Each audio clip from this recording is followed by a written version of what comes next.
This month on HMP, we look back at the Naked Gun movies. So what better place to start than this latest one that came out this weekend? Welcome to Half-Ass Movie Podcast.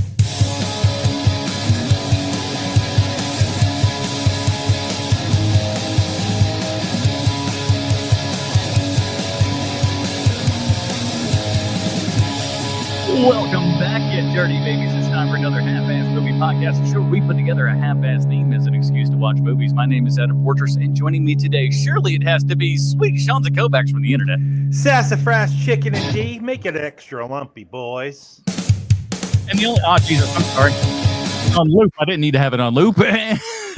And the only surely he likes is Hemp Hill, Bruce Leslie. You know, some people tell me I'm like a white Liam Neeson. Listen, I'm sure many people would go around trying to claim that one, but we'll certainly get into that, everybody. But welcome back.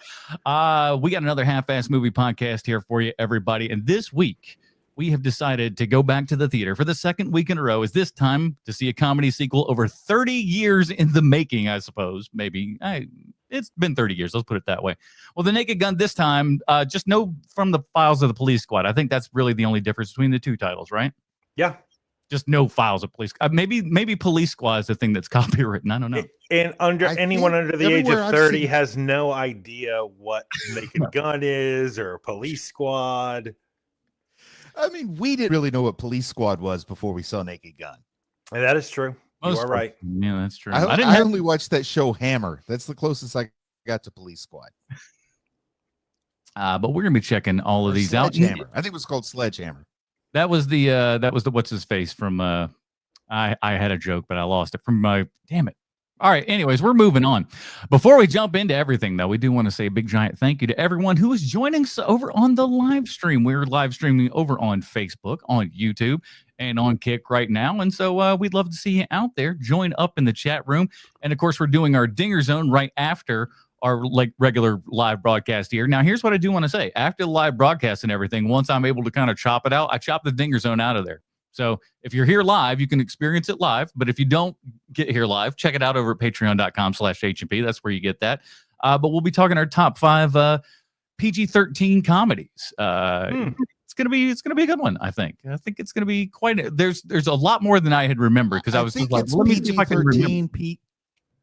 I think it's PG-13 or less. Like you can do PG and stuff. Yeah, because I have a couple of PGs in my list. Yeah, but the ones that were a little bit outside of your kind of normal, no R-rated stuff. I think that's ultimately what we were kind of right. We're looking at more family friendly fare. Yeah, I think I've got a Hays Code movie. That's why I wanted to make that clear.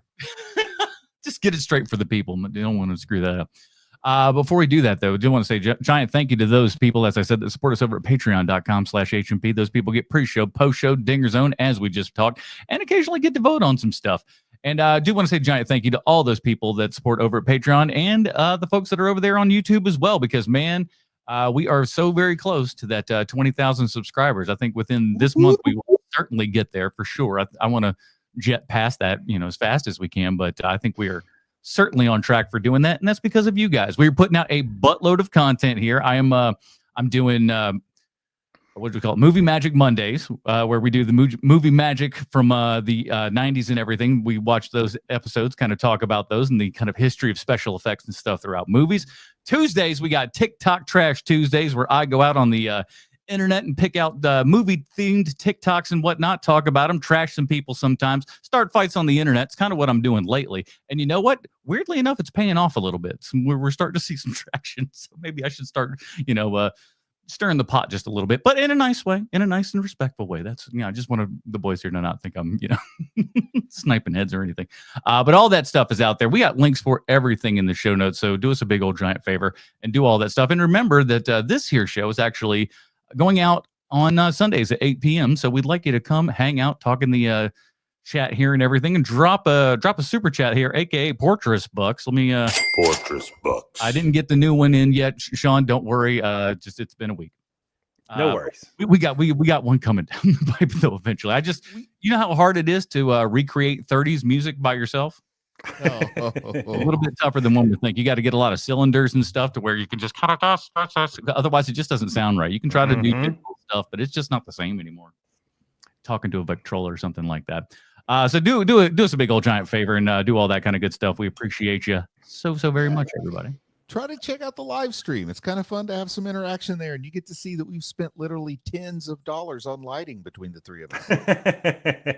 No, there are literally, I would say, if you add it all up, at least hundreds of dollars. I would say hundreds of dollars. You can say safely. I think I can safely actually say that. So good for us. So help pay those bills over at patreon.com/HMP, or just for heaven's sake, like it. And we got all kinds of weird things over on the YouTube and stuff now. I'm trying to work on all the special stuff. So stay tuned over there.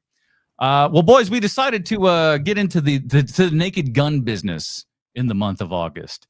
And I got to say, I was going into this one a little bit trepidatious. Mm-hmm. Let's get into it, and we'll kind of get down to it. Here's the IMDb plot. Well, let me get it up here on the graphics correctly. I got too many jobs.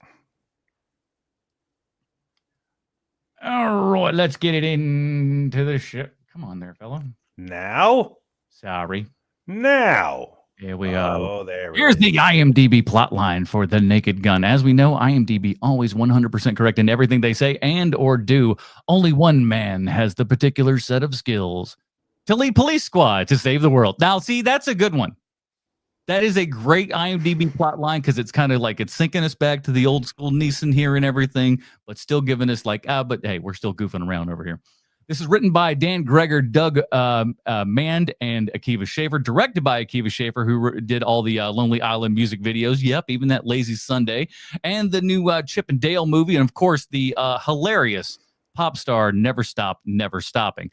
This movie, of course, is starring Liam Neeson, Pamela Anderson, Paul Walter Hauser, Danny Houston, Kevin Durant, CCH Pounder, and Cody Rhodes. So you know Bruce is at least giving it 3 stars on that alone. You know it, brother. With those two people, that's like, oh, that's a Bruce special all day long.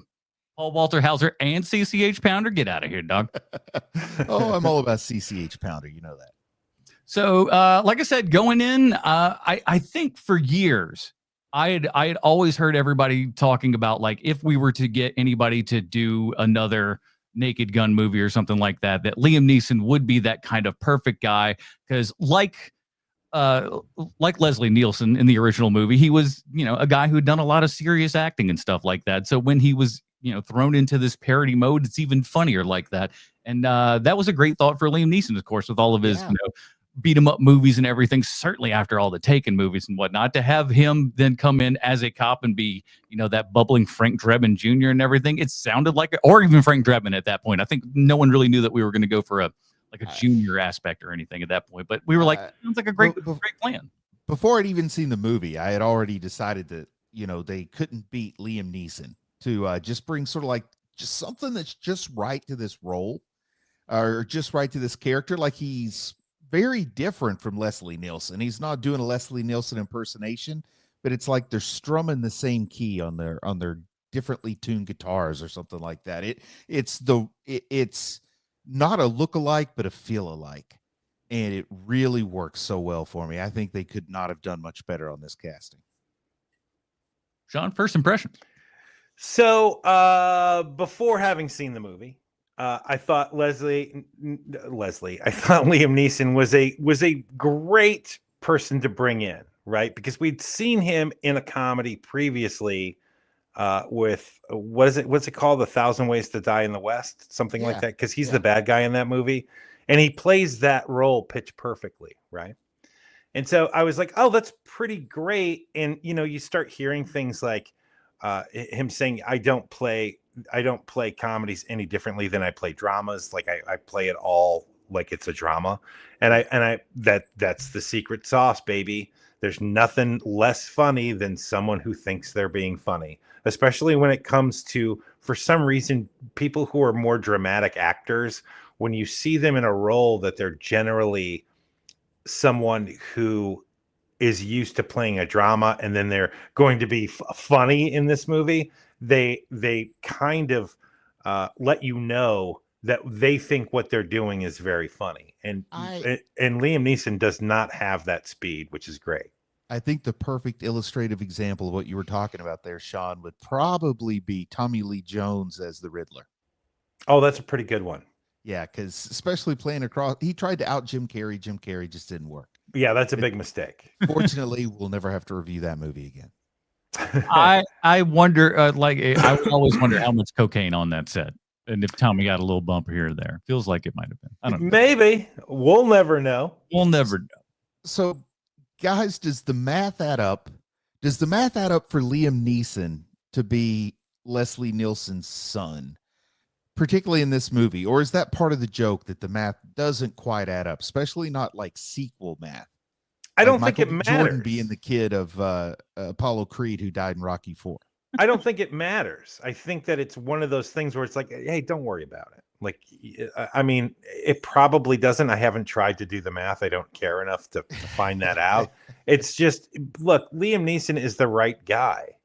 Well, I think the real question, because I'm for the absurdity, but I think the real fun part would be if he referred to Priscilla Presley as his mom, like he was born sometime after The Naked Gun. Yes, that would be funny. Yeah, it's like it. Well, in one of the movies, there is a kid. So, like, I've heard, because the kid with white hair, I forget which one it is. I've seen the picture, and we'll cover it this month to be sure. But technically, that's Frank Drebin Jr. right there. Now, it don't add up to Liam Neeson's age, mind you. That's funny. I think they should. We should later find out the backstories, like him and Paul Walter-Hausen were best friends in middle school, like they're supposed to be the same age. That would be hilarious. That would be great. Like, oh yeah, this guy's 35 and this guy's 35. Oh boy, that would be great. Something quite wrong here. Let me tell you what happened to me in this movie, right? Because I knew very, very, very little, save for, our main stars here and everything. And I saw the teaser trailer like a lot of folks. And the teaser trailer is what kind of got me on board for this, because I was like, oh, it feels like I know what they're doing here, and it feels like they're going in the proper direction. So I ignored everything. I didn't watch any trailers. I got past everything. Couldn't believe it. So lovely. The weird thing is, though, is that I didn't know Akiva Schaffer was the director. And having known that, my assumption is that we were probably walking into a very rated R movie. And I looked around and I saw all of these old heads coming in here. I'm talking like 70s plus easy. And I'm like, oh my Lord, these people do not know what they're going to get into here, man. This movie's going, Akiva Schaffer movie, if it's going wild, it's going to get wild in here. And I didn't realize it was a PG-13 film. And as it went, you kind of started putting two and two together. But I was shocked, because I was just like, I had no idea that this was a PG-13 movie. But at the same time, too, while watching it, I never felt like they were kind of pulling any jokes, or like, they weren't being risque at any moment. It felt like they were, pushing as hard as you could at a PG-13 movie, and still keeping it in that same kind of Zucker Brothers style, art form and everything, if you will, for lack of a better term. Now, I know Akiva Schaffer did Never Stop, Never Stop in the Popstar movie. Mm-hmm. I haven't seen that. Has he done anything else that maybe is noteworthy or that I might have seen? It kind of depends on, like,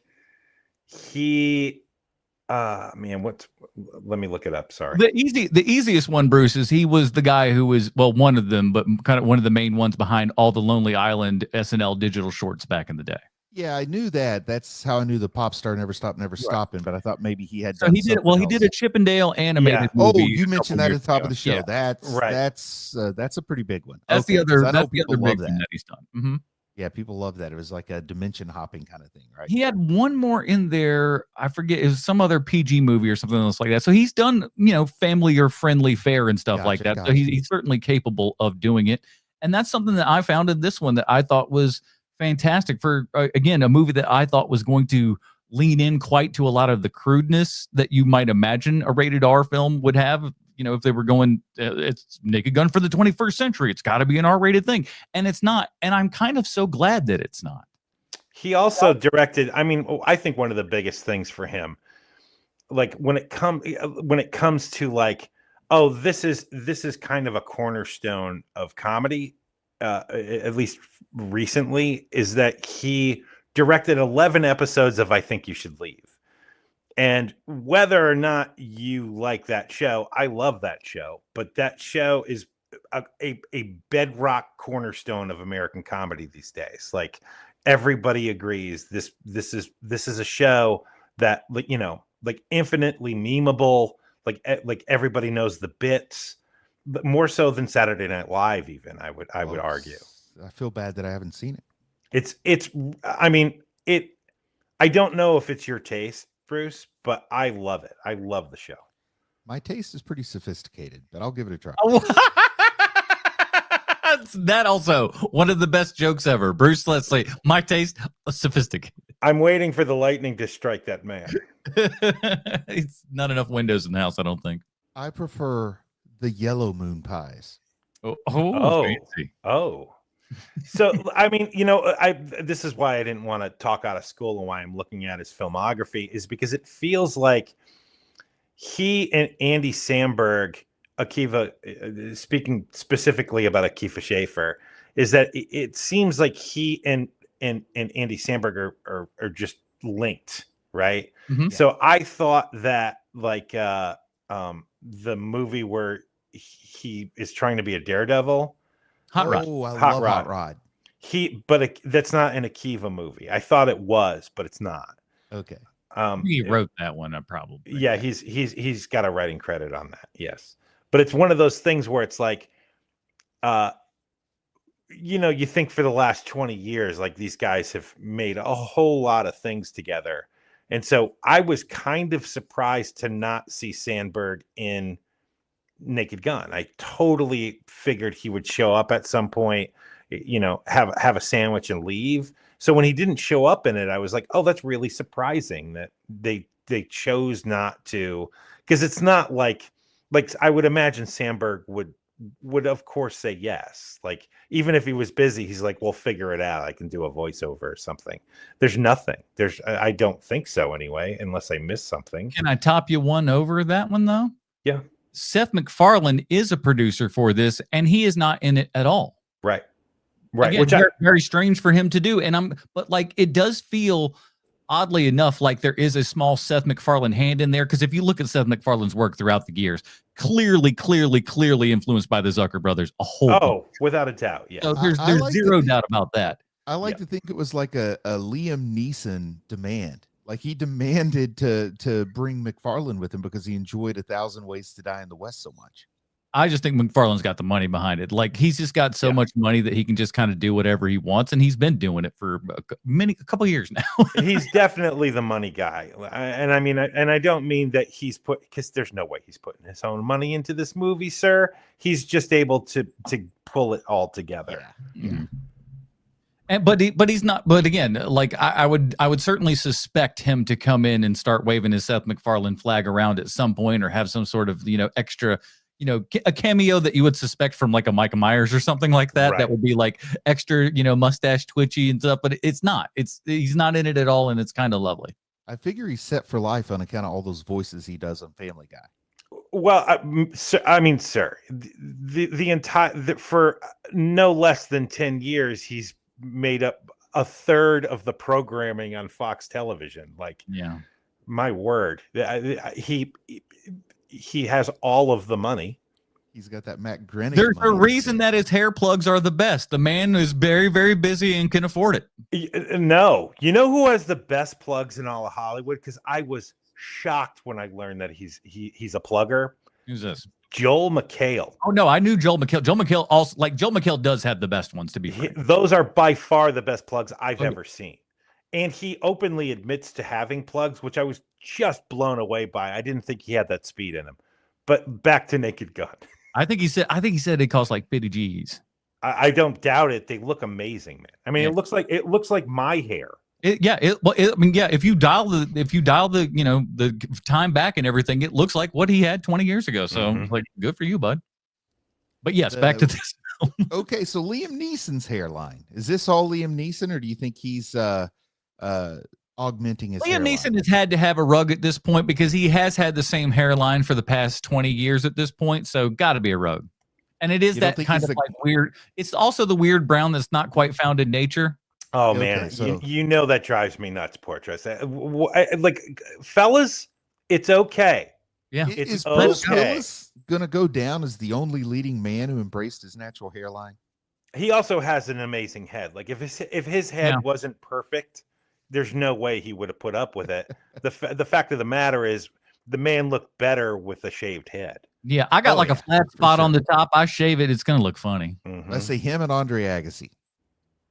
Man, Man, Agassi's hilarious. Like going with the wig on while he's trying to play the game, and he's he screwing up. he openly admitted to it though. Like that's the No. part that I think is all balls, right? Like Oh, yeah.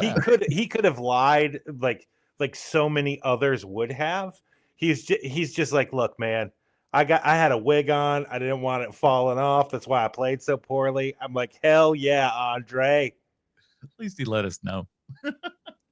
When will men ever be able to quit caring about our looks and just care about our talent? Yeah. Let us rise to the top, please, on our own merits. I was like, I knew Liam Neeson was going to be good in this thing. And well, okay, here's another. Let's start here, actually. This movie started out, and I don't know what your audience was like, but my audience, and I found this to be the case with a couple of different types of comedies and stuff, depending upon what you're looking at. The audience almost didn't kind of give themselves permission to laugh for like the first 5 minutes. There would be jokes, and it was like they almost, because we're showing everything in a very kind of dramatized kind of way, we're being very straight with our comedy here and everything. It felt for some people that they didn't realize jokes were going on for a little bit.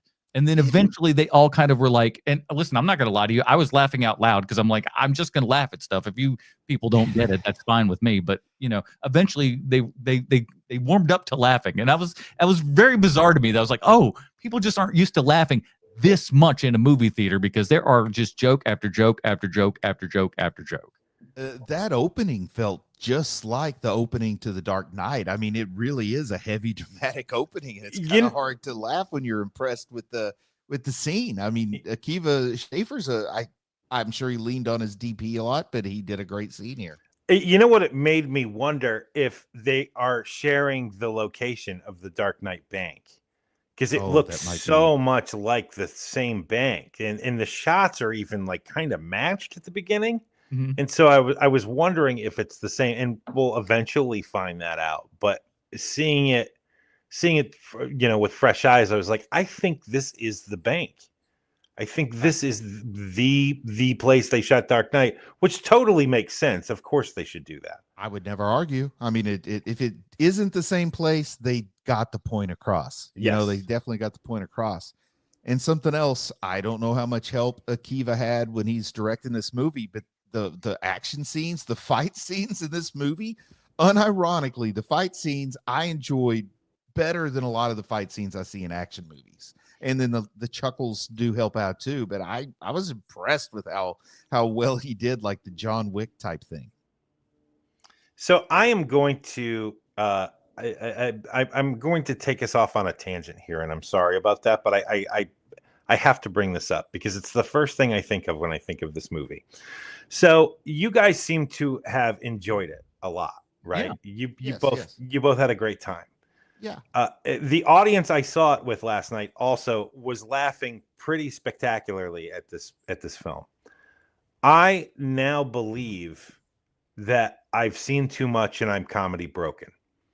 And immediately there's a moment, and I'm just going to go into spoilers here. Sorry if you weren't ready for it, but so right at the beginning of the film, there's the moment where they're letting you know it's okay to laugh with the joke of the plot device. Mm-hmm. To me, as a comedy writer, I'm immediately saying to myself, that's too soon. That it's too soon for that joke. You can't break that kind of thing with your movie that's an hour and a half long, and already the suspension of disbelief has been cut off at the knees, unless you have a killer movie like for the rest of the way where no one cares. And so that was my first thought watching this, as I was like, oh no. And as we kept going on, I was like, oh man, like I'm not enjoying this like the rest of everyone else is. Like people seem to be like, don't get me wrong, I laughed out loud twice watching this movie, but I wouldn't say that I had a great time watching it. A lot of the time I was like thinking of stuff like, does Liam Neeson know he's doing a really bad American accent? Like, his American he has one of the worst American accents I've ever He's seen. always been bad. Yeah. It's always been bad. And in this film, it literally felt like he wasn't even trying to hide his accent, that he's just an Irishman. And don't get me wrong, there is something inherently funny in that, especially when he keeps calling the owl daddy, daddy, daddy. Like that part. And maybe I was just in the wrong mood when I saw it, because that happens with comedies with me from time to time. Yeah. But there to me, there was something inherently wrong with the movie that was bothering me. And it's literally that, oh, you guys haven't timed out these jokes. Like this is not the time to tell that kind of joke. The time to tell that joke would be in the second act, like that kind of thing. And it's literally what kept me from really actually enjoying the movie. And I'm wondering if people who are really deep into comedy got the same feeling, especially someone who, you guys know how much I love the first Naked Gun. Like, I think the third act of that movie is flawless. It's the best third act to a comedy I've ever seen. And so I'm wondering if the problem, and I'm willing to admit the problem might be with me. But when I was speaking to people at work this morning and they were asking me how the Naked Gun was, I was like, it's fine. It's totally fine. There's plenty of people laughing in the theater. I didn't laugh that much at it, but there were all ages at this theater, and I seem to be the only one who was like, oh, what are you doing? Why are you cutting that so early? And I found myself doing that again and again. There's a lot of moments in this movie too where I was like, oh, that's very clever, but I wasn't laughing. Like, it's like, oh, that's a clever bit. I'll say the plot device is something that felt like a missed opportunity to me. I wouldn't say it was necessarily pulling me out like it pulled you out, because I go into it and I was almost pulled out more by the seriousness of the opening and some of the dramatic camera movements and things during the fighting more than I was the jokes. I mean, because you're going to get the schoolgirl pulling off the latex mask and it's Liam Neeson. Right. I don't think the plot device is any sillier than that, though. I do wish they'd worked a little harder on the name. And I don't mean much harder, but if they called it the MacGuffin, I would have been more comfortable with that than the PLOT device. Do you know how the size acronym you got to have for MacGuffin? And that just opens you up to a lot of possibility for jokes. Well, you got to you're not doing that unless you got some famous guy on your writing staff here. So I was going to come up with a name, but I didn't have one. And the M would stand for MacGuffin, because the bad guy would be Marvy MacGuffin, not John Kane or whatever they made him. Terrible. It's also one of those things where I really wanted to enjoy this. This was not something where I was lying in the weeds. I hate this thing, kind of like when you guys forced me to watch that terrible Power Rangers movie. I go so far as to say you're a better person for it. Oh, thank you. But it's one of those. It is one of those movies where I was like, I seem to be the odd man out here, and that happens from time to time. I like Adam. I know you have those moments where you're watching, where you're just blown away by everyone's reaction to a movie that you don't like, and this isn't a movie I don't like. I think it's fine. But I like everybody involved in this movie, and I want to love it, and I just can't. For me, what I ended up enjoying about it is that it kind of felt like it did feel like a sequel. It felt like we were kind of doing the same thing, but yet different. And that kind of what we want out of Marvel and DC and stuff, where we say, hey, we'd like something new, but we'd also like to have it enough of the echo of the past that it still feels like the thing that we're, initially asking for. We want it to feel like Star Wars. And this has that kind of feel, is that it has that Zucker Brothers kind of feel to it, where it's like, here's, it's just joke. It's a joke delivery system. The entire movie is just called, here's every single joke that we could put through. And honestly, I think that was the thing that blew me away more than anything, was just the sheer amount of jokes that were coming through. I don't think half our audience even heard most of the jokes. Not even because necessarily they were laughing. It's just that they were coming so fast. Yeah. There is a lot of jokes in here, from your visual jokes to, just, wordplay and everything else like that in between. it's, to me, it's just like, I can't believe they did so much in, frankly, so short amount of time and everything. Because how long is this movie? It's not long at all. It's 1 hour 25 minutes, which happens to be the exact same runtime as the original Naked Gun. Yeah, Oh, and that's which I think fun. is about right at the point that it should be. You're not sticking around too long. I never felt like we were, hanging out when we shouldn't be and stuff like that. It always kind of kept moving and funny, stupid little rolling gags and stuff like that. I just call me an old fashioned dum dum, but I you're just throwing down coffee in every dumbass scene. I'm a laugh at that dumb crap every time. That's one of the moments where I was like, oh, that's very clever, because they keep it going. Right. It's something that they bring up 2 more times, which is, the comedy role. But then by the end, when they're throwing down, like, even they'll have like the garbage cans and they're throwing it in, and there's like a squish sound that happens when it gets into the can. And I was like, oh, that's really, really clever that they're pulling this off so well. It's just, again, it's one of those moments where I'm like, I think I am the only one here not laughing. It was so strange, man. You walked out of the theater, there was a cloud right above his head and everything. See, I would have thought the kind of things that would have gotten you out of it. I mean, I even made a little note to ask you how you felt about it, but the bathroom humor and the chili dog, Sean, that seems like a real negativo in your world. What saves that bit for me is the fact that he had, he has all the awful moments, which I'm sure they're peeling you off the floor, Bruce, when that moment's happening. But the part that saves that entire bit for me is when he hates himself so bad because he has a second chili dog. And he's like, don't you do it.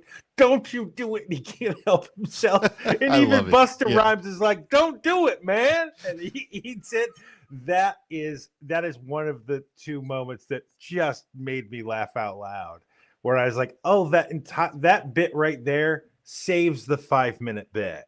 Okay, because I thought that might be a turnoff for you there, Sean. I was stone faced during the first part of that, but when the second chili dog comes out and he's just filled with so much self-loathing, it's so funny to me, man. I did laugh out loud, and he's like, he even has like the self-hatred in his face at the time. It's so good. Such a good POV moment from his body cam, and it felt like Hardcore Harry, if you remember that movie, or Hardcore Henry, whatever that was called. And he's using his gun to cut line at the bathroom. I mean, I've had days where if I were the sort of guy that carried a gun, that probably would have happened. But that was nice to me. I mean, it's like, whoa, I'm in the middle of friggin' Mission Impossible 4, and it's about a guy who's got a turtle head. Gotta go. Yeah, just like Neeson playing everything just absolutely straight the entire time. Just super perfect. Like, you could not have picked a better guy for this role. Zero complaints about it. I looked for things to go like, oh, what can I complain about? No. I didn't find much of nothing as far as performances go. I think I know what the pivotal part of the movie is, that if people hate this movie, it's going to be because of the snowman. Oh yeah. That definitely is one of those moments. So it's one of no. That also does not feel like it's out of the realm of any Zucker brother movie. No, not at all. Crap show up. There's never a note that goes, oh, this doesn't feel like the same brand, if you will. Right. Tell me if you think I'm off base here, but I feel like what they were trying to do is the thing where a joke starts out funny and it goes on too long, and then you bring it back around and it's funny again. Oh yeah, that's one of my favorite Simpsons kind of like tropes. And the best way to explain that is the Sideshow Bob and the Rakes. Yes, it's funny for like 2 times, then it goes on for 6 times, and it's not funny, but eventually it comes back around to being funny again. I think that's the Too Many Cooks. Do you guys remember Too Many Cooks? Yeah. Mm-hmm. Okay, I call it the Too Many Cooks phenomenon. But I felt like this thing with the snowman was either too long or not long enough. I'm not sure which, but it seemed like it just didn't quite hit for me, though I did laugh a little bit at it, and I did enjoy their dedication to that particular bit. But I was so pulled out because the whole time I'm like, how far do you have to drive from LA to build a snowman?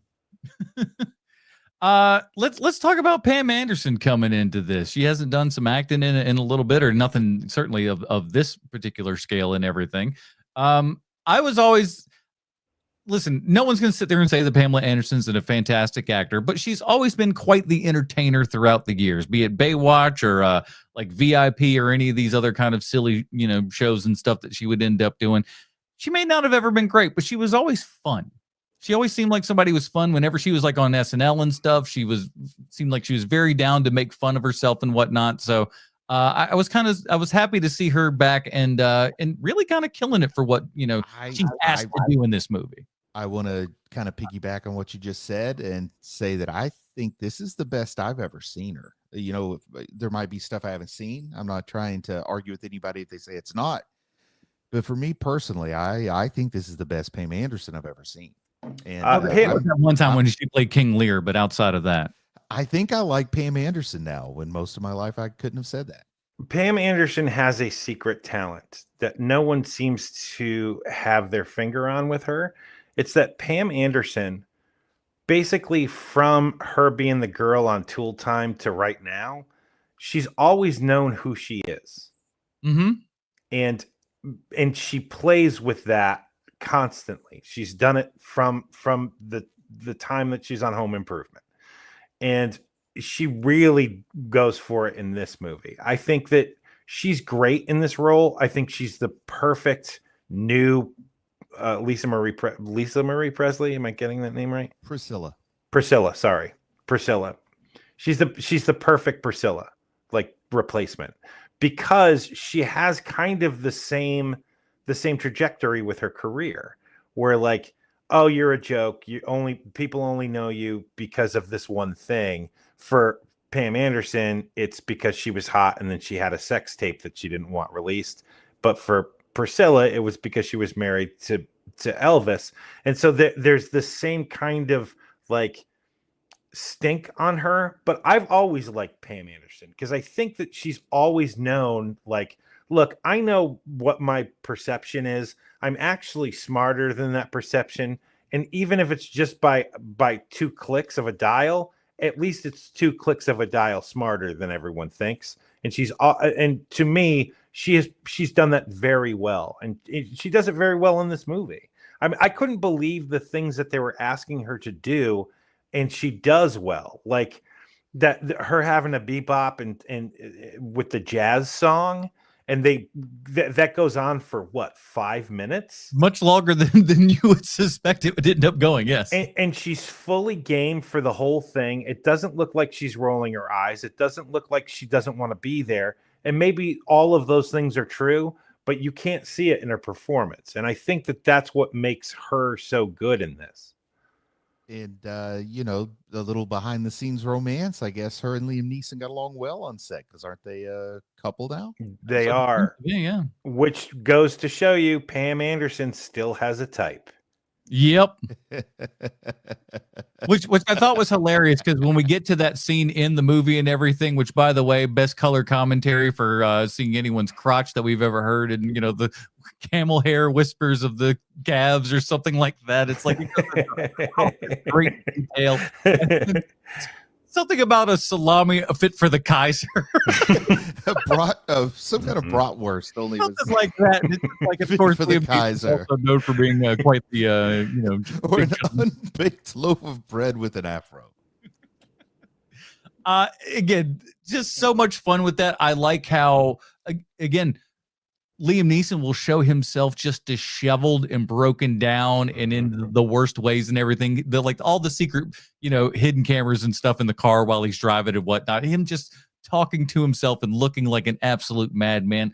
It's just, I don't know. It just endears you to this guy so much that he's just like, yeah, I'm game for all this. Let's do it. I'm 73 years old. Who cares? Let's see what happens. He's not afraid to look ugly on camera, which you can't say for half of the people who are around his same age. You think of like all of the glamour shots of Tom Cruise, who's what, 10 years younger than him? Yeah. And Tom Cruise would never allow that. And so it's kind of fun to see that stuff. Again, I don't hate this movie. It's just, I am broken. I understand. The problem is with me. The fact that you were able to enjoy the second chili dog, though, there's hope for you, Sean. There's hope for you. You know, I thought that I might have broken out of what was happening to me watching the film when there's the voiceover from Liam Neeson where he goes, and she had a bottom that would make a toilet seat beg for the brown. I howled. I was laughing so hard. That was a gem. I was howling. I was laughing so hard. And it was like, yes. That was better. What was Leslie Nielsen's original when he saw Priscilla was like, she had the kind of legs I like, the ones that go all the way to the floor. Right.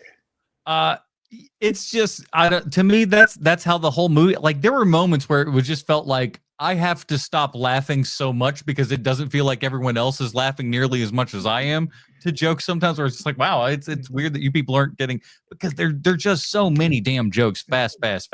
Did you feel like De Niro and Cape Fear for a moment? Like, sometimes there were, like, certainly at the beginning when I had the same thing happen with What We Do in the Shadows. When that movie opens up and like he's so slowly coming out of the casket there when the alarm clock's going off. Everyone in the theater was quiet as a mouse. I was laughing my balls off. I'm like, what's wrong with you people? This is hilarious. And this movie kind of felt the same, where it was just like it took people a minute to kind of start getting to the laughter. And even then, the jokes were coming so fast, I don't think everybody in the group was keeping up.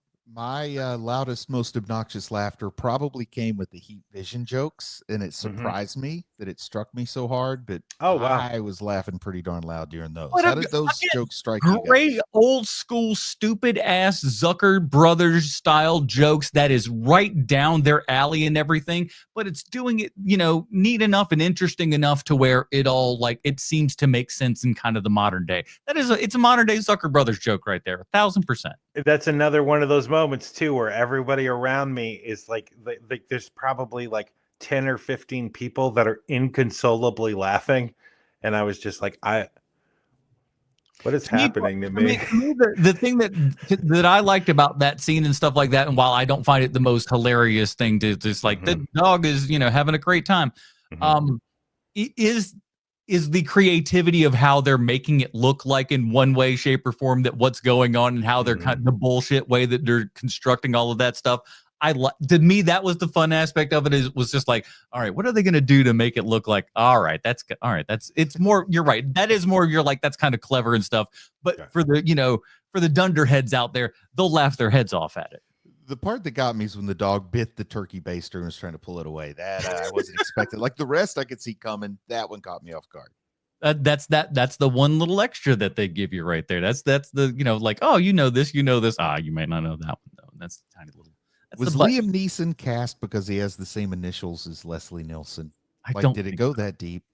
I really think it's just because people had been talking about it for quite some time. Like even before this movie was a glimmer in Akiva's eyes, I would imagine that we were all kind of going like, if they were to do this again, who would we get? Because Leslie's gone here at this point. And Liam Neeson just kind of seemed like the perfect guy. It makes sense. It makes sense. Like, look, I think that even if you have a problem with this movie, and I'm not talking about myself here, even if you're an outsider and you're not a comedy snob and broken like me, you can look at this casting and be like, oh, this is right. Like even looking at the poster, you're like, oh, that's perfect. Of course, Pamela Anderson is going to play the Priscilla part, and Liam Neeson is Frank Drebin. That's perfect. Yeah. And it just feels correct. Is Paul Walterhauser having a big month? Oh my God! No kidding, right? Number one movie, number 3 movie. The guy is everywhere, and guess what? And a professional wrestler on top of all of it. The man that can't stop winning. I don't think, which is what he wanted in the first place. So. Yeah, which is wild. It's like I go the opposite direction. I go famous actor, then Oscar nominated actor, and then I'm gonna go wrestler. Well, speaking of professional wrestlers, did you guys recognize Cody Rhodes as the bartender? I didn't know until after. I didn't know till the credits rolled. Yeah, he's got a kind of a distinct neck tattoo that you could just see the top popping out. So I was definitely certain that was him. But I didn't realize because he's got this incredible wig on. So I didn't notice it was him because his natural hair looks more like a wig than that wig does. That's true. Yeah, exactly. It's like, wait a minute. Well, His looks like a wig that's made out of like latex, Sean. I was gonna say wig action. you use the word incredible. I use the word incredulous. But yeah, I did recognize he was there, and I wondered if you guys knew who he was or recognized him. But also, I feel pretty confident they had to film that scene in Atlanta because that's where Cody lives, and it feels like the kind of thing you'll do if they're in the neighborhood, but you're not flying anywhere to do. Oh yeah, it's like it's one shot and it's kind of like, up against a singular back wall, not a whole bunch of players or anything in the background. You just, that's an easy shot and stuff to get. That's a quick. And it's also not like a break the bank cameo. Like if he wants you to buy him a plane ticket, you're not sure if it's worth it. I thought he also looked a little like Zac Efron when that head came up once. Was that bad? I thought Zac Efron a lot. I was kind of surprised how much they wow. Like Zac Efron in there, poor Zac Efron. Yeah, especially after that Iron Claw movie when he roided out. Yeah, he got all the HGH in him. Yeah, because that head is bigger, which means it's HGH, right? I mean, that's what HGH does, not roids. But it's so HGH yummy. Gives you the frontal bossing. He's got some of that stuff King Griffey Jr. was drinking. Yeah, gigantism. That tonic just does good for you. What's funny is the drawing of King Griffey Jr. with gigantism looks remarkably like the last photos that were taken of Barry Bonds. Very true. I found so much funny in this. Oh, did you see any of the credit jokes? A lot of nice credit jokes and stuff, which was great. I did not. I stayed right up to the point where it's the homage where I think it might actually be the actual clips from the movie where you see the cop car with the flashing lights going through all the things. Like, and then once it went to black, I was like, okay, I can leave now. That's what there's a lot of great little Easter eggs within the actual credits and stuff. There's one point where they're like, read these numbers, and they show all these numbers, and then they kind of get a little smaller. It looks like an eye test. Mm-hmm. And you get to the bottom, and it just goes, you didn't read any of those, did you? like little tiny bullshit jokes like that. That's great. Kind of sprinkled throughout the credits and stuff, where if you're looking, you'll find a little humor. And that's what this movie felt to me, was just like guys that were really that were in love with the thing that they're kind of doing a sequel to. It's like it really felt like a love letter to the Zucker brothers stuff. And that's what's killer to me, is that like how them saying, hey, we didn't put our stamp of approval on this, we don't like this. And it's like, what's not to like? This is your stuff, essentially. It's updated a little bit, but this is your bag.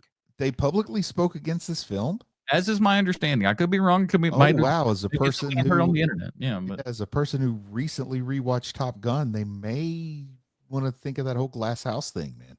Yeah, or not. Did I say Top Gun? I'm in Top Secret. Sorry. Yeah, same difference. It's basically the same film. I mean, they were kind of, it's the problem with comedy, man, is that, when you're on top for as long as those guys were, because I would say that for 5 years, those guys could make any movie that they wanted to. Once you're at that zenith, you're going to be taken down, just because it's the way comedy works. Comedy builds on the thing that came before it. And they were having problems with that when the guys from South Park and the guys from Airplane made Basketball. Like, because if you remember, the guys from South Park were like, this joke is too old. Like, we need to fix this joke here. And it was like, man, they had been off their schneid for what, like 6 years at that point, maybe.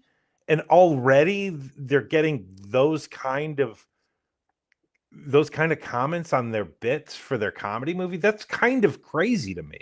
But it was happening even back then. And how old Basketball? 25 years old? 30 years old? Yeah, but at least 25. It's crazy. It's crazy to me.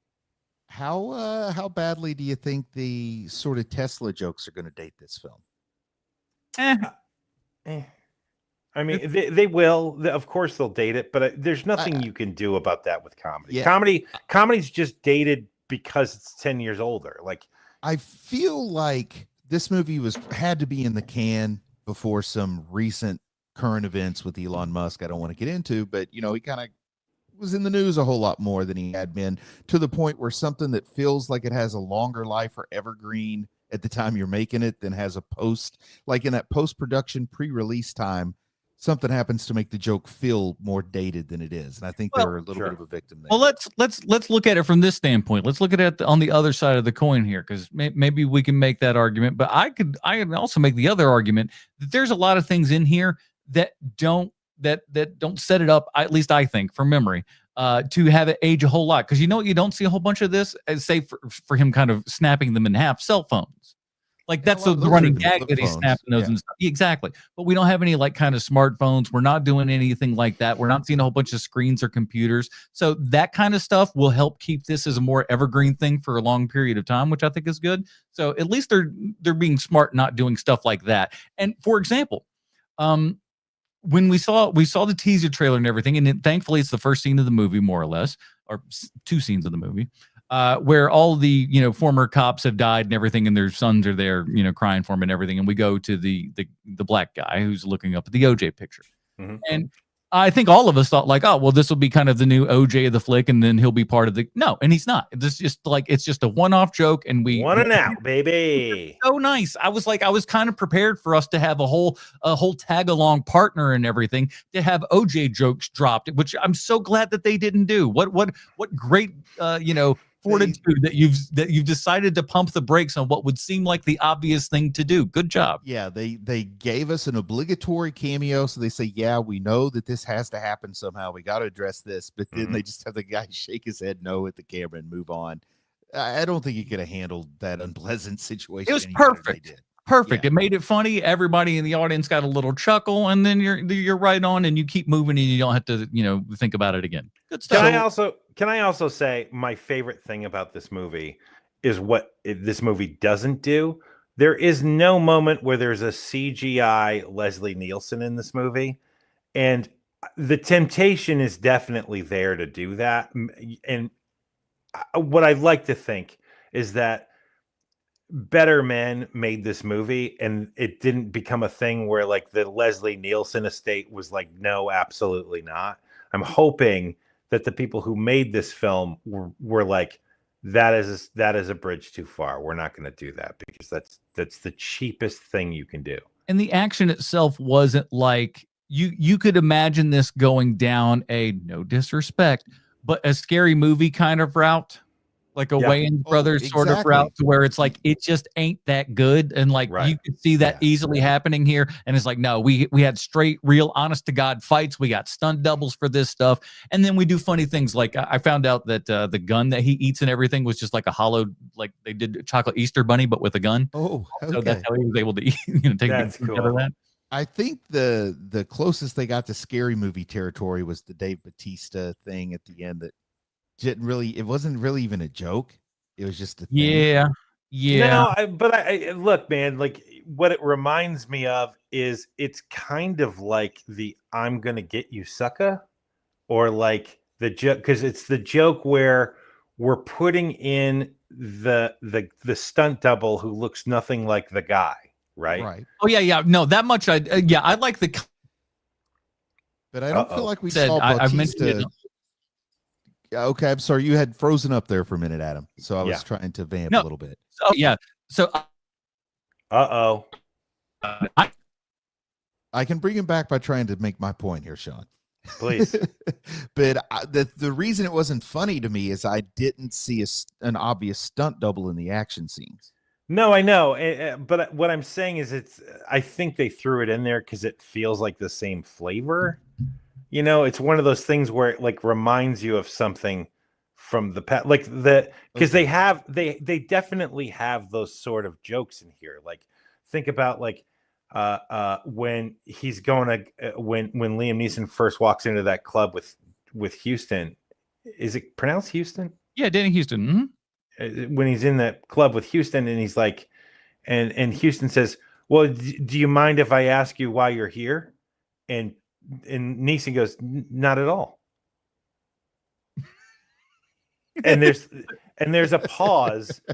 That pause, which by the way, the editors of this film are doing a great job because they picked the perfect time to cut where it was almost like you want to go 1 or 2 seconds longer than you probably would generally. Yep. And that Yeah. cut was perfect. That is also a flavor of joke that you've seen 100 times in both Naked Gun and the Airplane movies, right?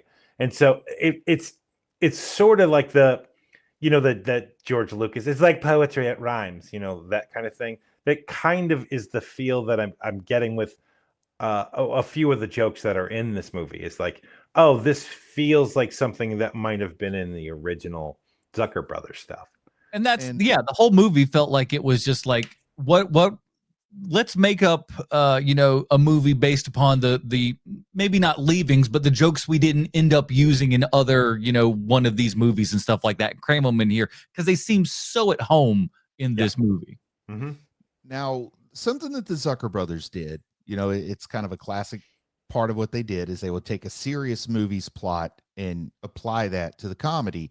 Like Airport 77 was Airplane, and then sort of the Manchurian Candidate, of course, is where we get Reggie Jackson's character in the original Naked Gun. But here, the plot they are using comes from Kingsman in I don't know if Kingsman took it from something else higher profile, and that's where they're taking it from. That bothered me a little bit because I felt like Kingsman is itself sort of a satire of a genre. It's kind of a new take on like the James Bond thing, and it's weird for a parody to take a satire plot rather than maybe steal something from something that's a little more straight. It doesn't matter to me either way. I'm not precious about it. I mean, but as long as it's funny, that's what I care about ultimately. Okay. It's like, are we laughing at the end of it? I mean, if you make it up out of whole cloth or Bart from a page out of Current Affair, I don't care. Make it funny. I just felt like there were more relevant plots they could steal maybe than the one from Kingsman. That took me out a little bit, maybe because we were so close to comic book movies for so many years. Yeah. Yeah, I mean, but like it's a good enough thing as anybody. I always kind of like a little rage device where it's just like, all right, then people just go nuts. What do you want? Shut up. That's how we just get out of this. The opposite of calming them down was calming them up. At least we did get that question answered. That is true. Stupid little bits like that. I just that kind of dumb crap is right up my alley here. And the last thing I'll throw in on my notes here is I don't know, you guys have any thoughts about the cameo of the Nice Beaver? I loved it. I thought that was great. A nice touch. You're just walking by it. It's never mentioned. Yes. Again, another moment where you're like, oh, you could have leaned on that harder. And there's a few people who are probably upset that you didn't, but that's the way to do it. They did it perfectly. That's the one I was worried they were going to get carried away with. And I was really impressed that they didn't. It's there for people who want to see it. If this is the first time you're seeing a Naked Gun movie, like, why are they showing that stuffed beaver? They don't really linger on it that long. So I thought that was the best cameo in here, better than the OJ cameo. Put me on record as saying I prefer the taxidermied beaver to the picture of OJ. All right. Well, controversial takes. We'll take them here on the show, I suppose. Coward. Now, if you had to recast this movie, who would you do it with? Anybody? I think the casting is perfect, man. If you go another way with it, it's not going to be the same thing. Like it's one of those moments where, like, when you're looking at the whole of this, you're like, oh, they cast this perfectly. Yeah. I mean, even when you're looking at something like Paul Walker Hauser, like, oh, that's perfect. That's exactly who should be Ed's son. Like it's kind of perfect. Yeah, everything just kind of falls into place, and you go, well, I don't know that you could do much better than that. So I chose the opposite route of that, because when you can't get the good one, you got to go for the opposite bad choice. And I said, if you want to see this movie done and done horribly, let's put another person that's in a little bit older than Liam Neeson, but why not? William Shatner. Could you imagine how bad this movie would be if William Shatner was in this role? So I think it's a different movie and not a better movie, but I'd be curious as heck to see what Tom Cruise did as Frank Drebin Jr. Oh man, he'd be trying to outwork it. Like think of his role in What's the movie? Les Grossman. Yes, where he's playing Les Grossman. Like, just how hard he was working in that comedy. Like, look how funny I'm being right now. Killing it. Aren't I hilarious? If they could just get him to do his Mission Impossible delivery and do the lines, it'd be great. It would. Also, one of the things I want to talk about for a second is there's something great about having Kevin Durant be in this movie as the henchman, because he's kind of the perfect person to put in this as well, right? Because you have him playing somebody who's kind of creepy, which he's great at those roles, but they don't overuse him being silly. The only moment I can think of where he's being overly silly is when the still photos are being taken and he has, different hats on and stuff. And that part, that's fun. That part's so fun, and it works because it's that guy. And you don't continue that anywhere else within the thing. Where it's just like it's located to this one spot, and that's why it's funny, is because it's juxtaposition to everything that you've seen from this character previously. Right. It's one of those things again where it's like, oh, that was very, very well done. But since Sean am comedy broken, Sean am not able to laugh like human. He's just throwing stuff at the screen. No, it's like when you like a girl when you're a little boy, and like, I'm just gonna start hitting her because I don't know how to deal with these emotions I'm feeling. I just start hitting people. I don't know how to laugh anymore, and it's your fault, Daddy. The robot am broken. If I reach the point I can't laugh at a fart, I don't want to live anymore. Send me out with one. All right, it's all come down to this. Bruce, what's your star rating and recommendation for The Naked Gun 2025? Oh man, I had a lot of fun. I had a lot of concerns because it'd be real easy to mess this up. Not to mention I've gotten to the point where I feel like I don't have any need for a legacy sequel in my life. But I had a great time, and I'd like to rewatch it. And I'll rewatch it a lot whenever it's streaming. It was kind of cool to see this kind of movie on a big screen again. I thought maybe we'd go the rest of our lives not get this kind of comedy with a budget behind it and wide distribution, and not be just Scary Movie 12, which I think they are making another Scary movie. Yeah, of course. Mm-hmm. Yeah, they'd be dumb not to make it. And this is, you got to take into this rating the fact that I'm an aficionado of absurd comedy and farce and that sort of thing. I like the original Naked Gun stuff pretty well. So I'm going to give this a good solid 4. I'm going to give this 4 stars. I think I'm not going to regret giving it that either. Sean, disappoint the people. I'm not trying to. It's just going to happen. There's a couple of things about this movie. You have to watch your audience that you're recommending this movie to. If you are speaking to someone who is, because I know that no one who's watching our show would be one, but like, if you are somebody who just thinks the Fast and the Furious movies are the best, you are not going to watch this movie and think this movie is great. You're going to hate this movie, quite honestly. Dominic Toretto's so much funnier than Liam Neeson. Let me tell you. When The Rock is being funny in Fast 5, that kills anything that happens in this movie. He breaks that cast off. Hilarious. It's so funny. And so that's kind of what you have to watch for with this movie. I understand this is a funny movie. I just didn't laugh at this movie. So I've got to give it 2 stars. This is a 2-star movie for me. Oh, that's harsh. I'll be curious to hear what comments that gets. I can't recommend it. Look, I get that the problem is with me. I understand it. But I found myself looking at my watch a lot with this movie. I thought he was going to say, I found myself looking in the mirror afterwards and going, who is this? What's wrong with you?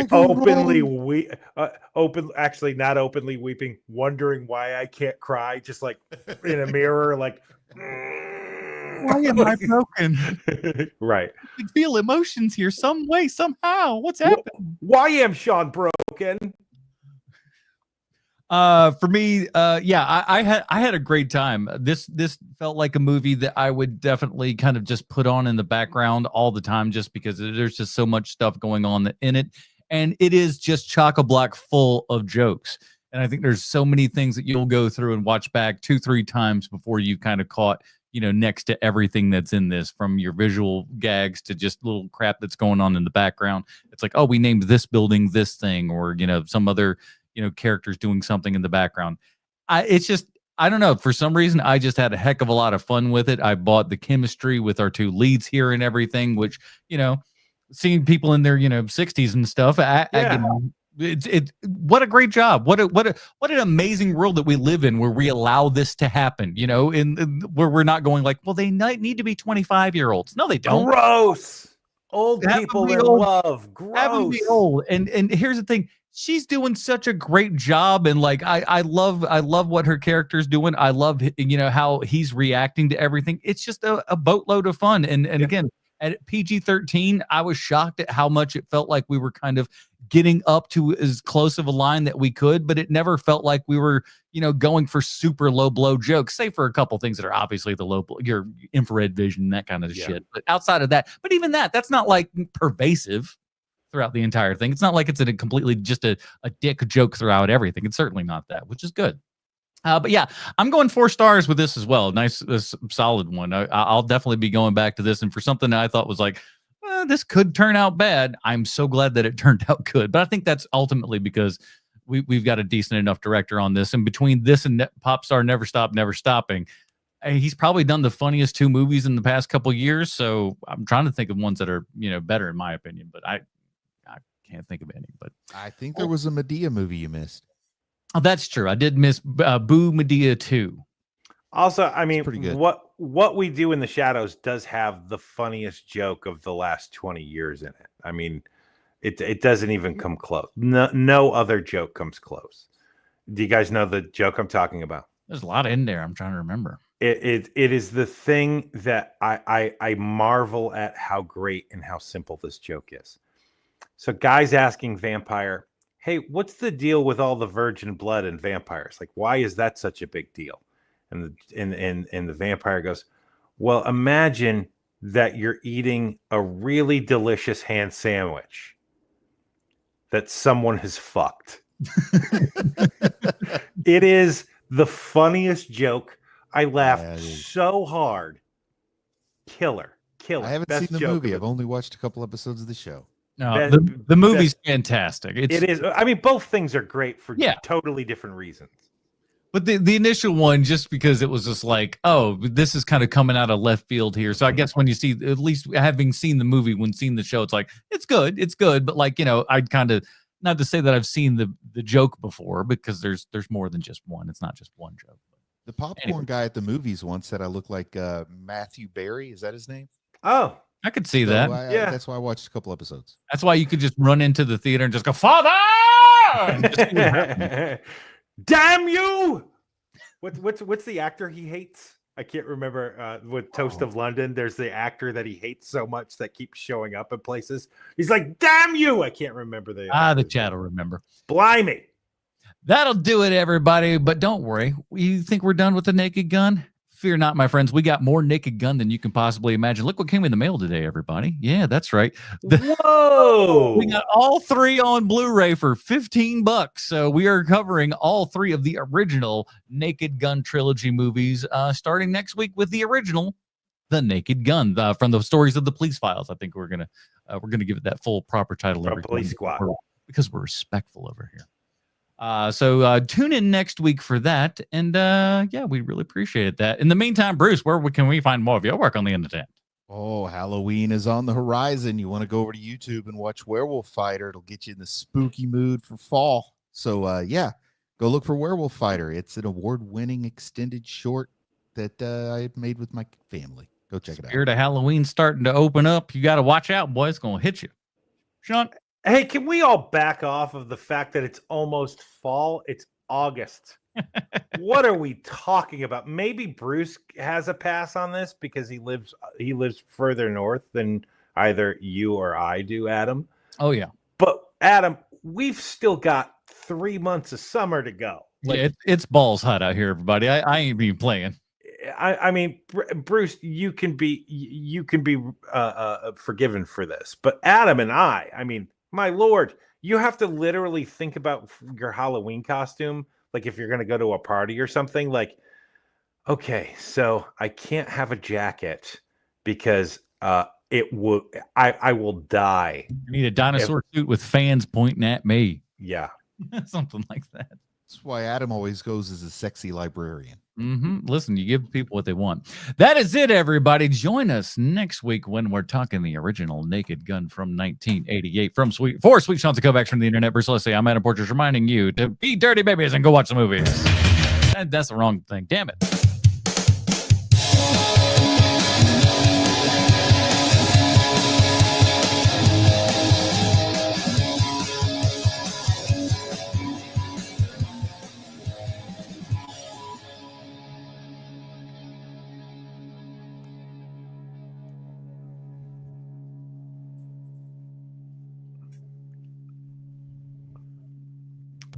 I need the moment, boys.